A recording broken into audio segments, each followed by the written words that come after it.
नहमदुहु व नसल्ली अला रसूलिहिल करीम।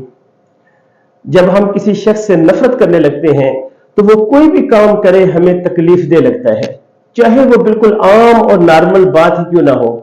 असल में ये हमारे दिल के अंदर छुपी हुई नफरत है जो हमें हर चीज मनफी दिखाती है।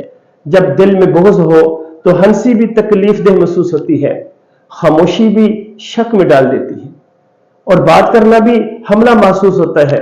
मिसाल के तौर पर अगर वो शख्स हंसे तो लगता है मजाक उड़ा रहा है, अगर बात करे तो लगता है हम पर तनकीद कर रहा है, अगर खामोश हो जाए तो लगता है हमें नजरअंदाज कर रहा है।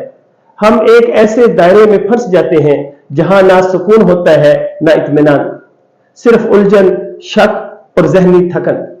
नफरत एक काली ऐनक की तरह होती है।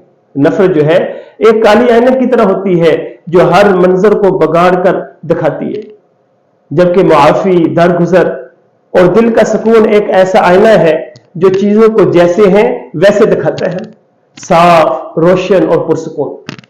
अगर कभी किसी का रवैया बिला वजह बुरा लगे तो एक लम्हे को खुद से पूछो, क्या वाकई वो शख्स बुरा है या मेरे दिल में कोई ऐसी बात है जिसे मैंने अभी तक खुद से साफ नहीं किया।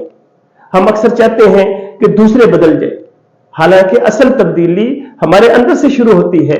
जब दिल मोहब्बत, मुआफी और रजा से भर जाए तो कोई भी हमें आसानी से परेशान नहीं कर सकता और ना ही छोटी छोटी बातें दिल को जख्मी करती हैं।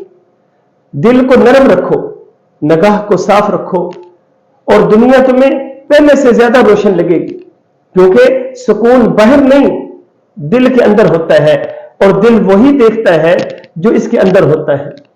अस्सलामु अलैकुम।